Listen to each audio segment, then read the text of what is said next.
I'm Leticia or Leticia, and I'm from Brazil, and I'm going to talk about a little bit of our messy country nowadays.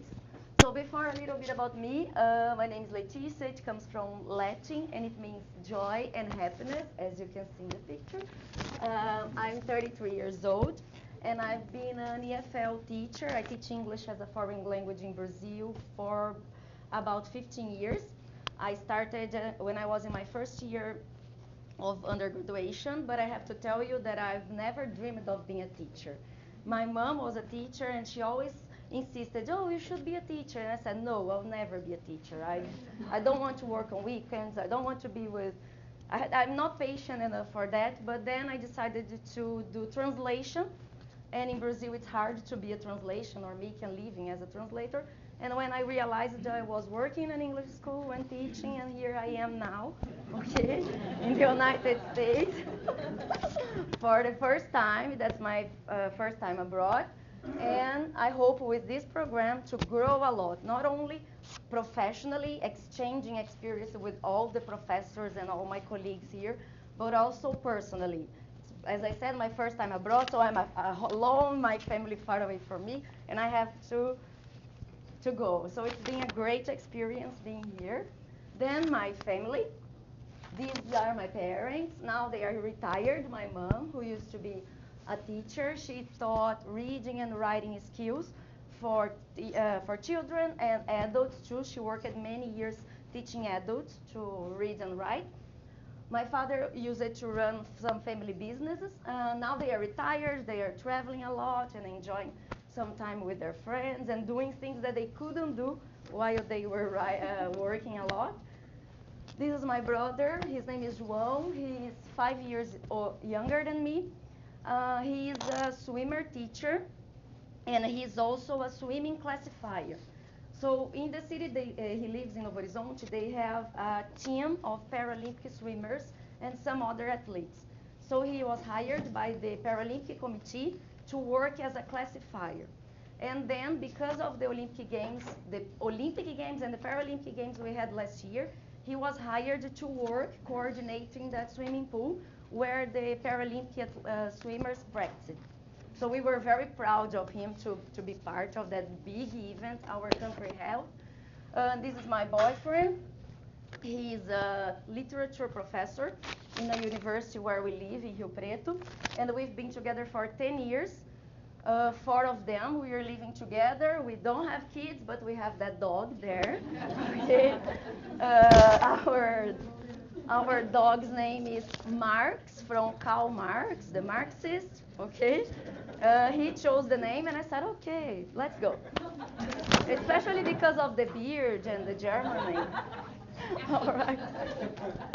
So a little bit of me and my family. Now about São José do Rio Preto, or Rio Preto as we used to call. It's not my hometown. My hometown is about 80 kilometers from the city, but it's where I'm living at the moment, okay? So Rio Preto, it's in São Paulo state, okay?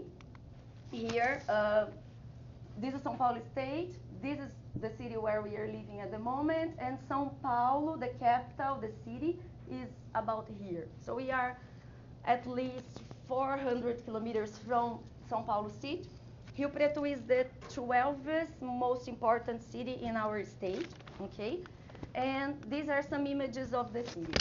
Rio Preto is known for this hospital that is connected to the medical school, and it's also important because many transplants and important surgeries are held there, even children transplants. This is the university where my boyfriend works, where I took one of my specialization courses and where I got my master's degree. It's called UNESP. It's a state-free public university.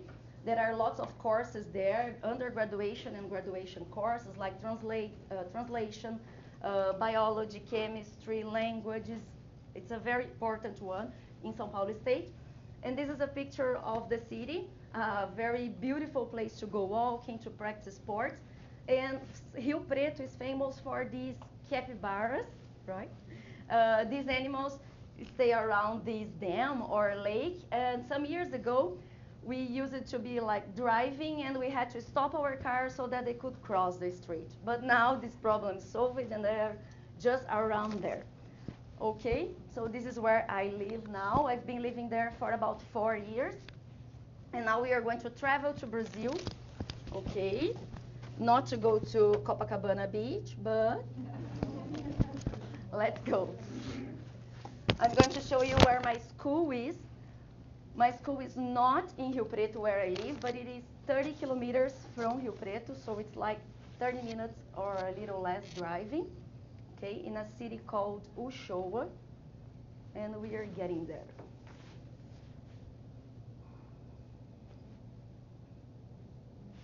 Okay, look, the city is really small, okay, and this is where my school is. It's a small school there. It's the only high school in the city. It's called Professor Pedro Elias.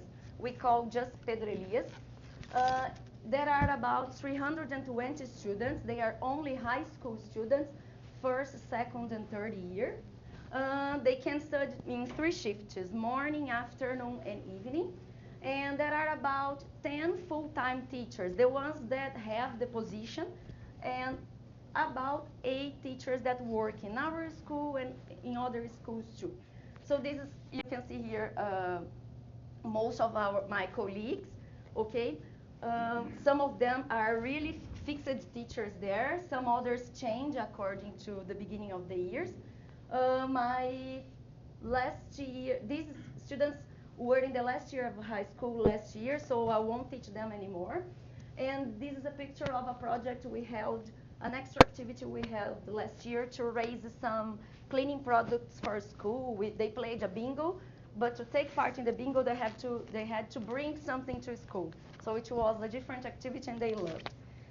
And then this is my student Felipe. I asked the group, we have a Facebook group, and I asked them, please, can anybody make a video so that I can show my colleagues and the professors at the university? And that's the video he sent me, showing you a little bit of the school. Hello people, my name is Felipe, and today I will introduce you to our school on Brazilian. First of all, you need an uniform. Without a uniform, you can enter there, okay? So, come on.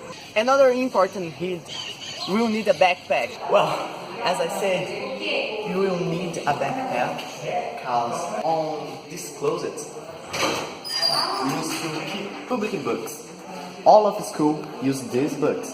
So, don't let your staff here, because we'll probably lost you. It's the first class.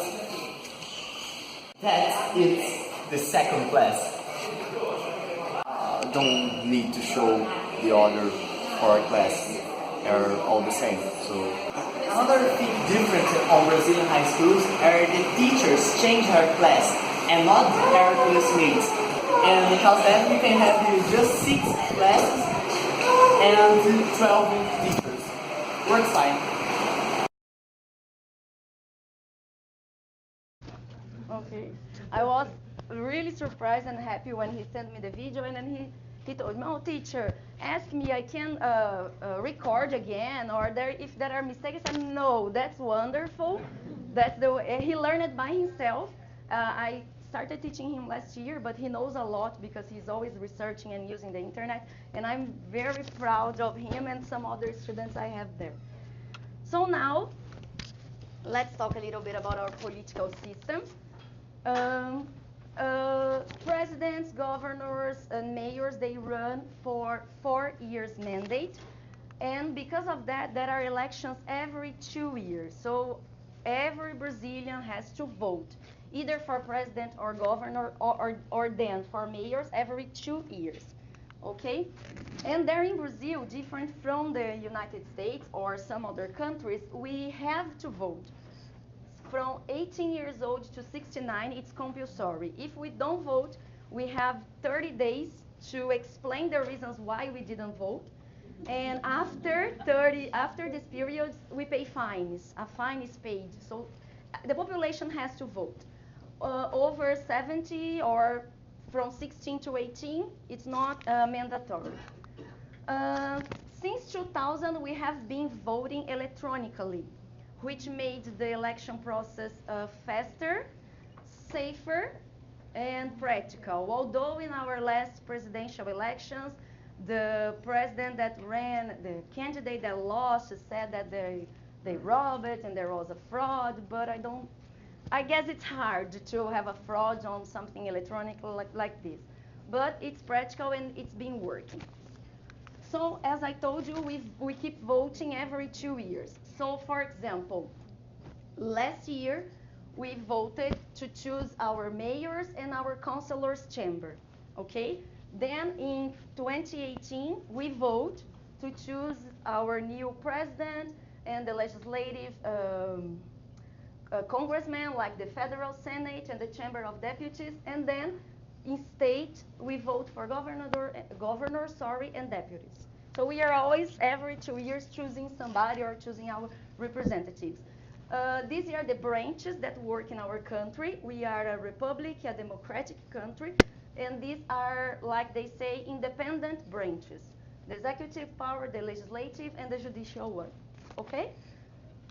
Then I'm going to talk about a little bit about our last presidents, okay? Because the last ones made significant changes in our country, okay? We had 21 years of dictatorship. Then after that, we had one president, but this one, specifically this man, Fernando Henrique Cardoso, was the one that, I can say, started putting Brazil into tracks, because we were having lots of problems with hyperinflation. Our currency changed, like every 2 years we changed currency or something like this. I remember I was a child, one day we had one kind of bill, the other one, and I remember like my parents getting the car, oh, let's go to the gas station because we have to fill up the tank because the prices were going up. So things were very complicated. So he established the currency, the one we are using now, that's real. And on the other side, he was responsible for making some privatizations in the country. He used to have lots of national companies, and he sold many of them. Then, this famous one, I guess lots of people have seen him, Luiz Inácio Lula da Silva, or Lula. He is considered one of the most influential presidents Brazil has ever had. He was responsible because he got, when he got to power, our money, the currency was established, so he could work better with the economy. He could put Brazil in the 8th position as among the top 10 countries, let's say. And he made some changes, especially for people in need. Like millions of people left the poverty zone or the poverty level, and many people reached middle class. Wow. And then we also have, I'm sorry, we also, during his government, he brought to the country the Olympic Games and the Paralympic Games, but because of our economy was very working very well, we started having problems at the Petrobras because the commodities valued a lot, and then there were some corruption scandals and corruption people taking care or commanding this country, this state oil company. Then, after Lula, he indicated, because she didn't used to be a politician, but she used to work for him during his 8 years mandate, and then she was elected by the people. The first years of her administration, she started having problems because of the world crisis. So in a while, our economy started going down. So everybody that was having like a great period, like buying houses, buying cars, traveling, started to stopping doing these kind of things. She was accused of manipulating funds of the government, disregarding of federal budget, and administrative misconduct. She was led to impeachment, but this is something that can take all afternoon discussing, okay? But the thing is, she had some misconducting problems, and maybe they could say, some people say that she did, some people say that she didn't disregard federal budget. But so far, they couldn't prove that she was involved in corruption scandals. But our new president, the one that took her out and was responsible for controlling the impeachment process, changed totally her cabinet. Dilma Rousseff used to have a cabinet composed of women, black, white men, old, and he changed it by all white men cabinet who were taking serious and very worrying decisions and try to, how can I say, they are corrupt.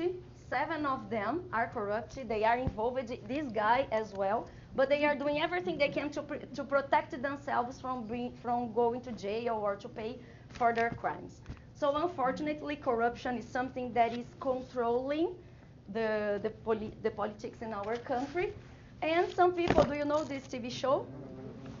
So you have your version of Francis Underwood, and we also have our Brazilian live transmission every day of House of Cards. Okay? So that's something very serious. This guy was the other one responsible for Dilma's impeachment. He signed all the documents so that it could start, and he's in jail because he had banking accounts and millions, 40 million. So it's complicated. It's a very complicated issue. This one I'm not going to talk about because I don't have time. Sorry. Muito obrigada. Thank you very much in Portuguese.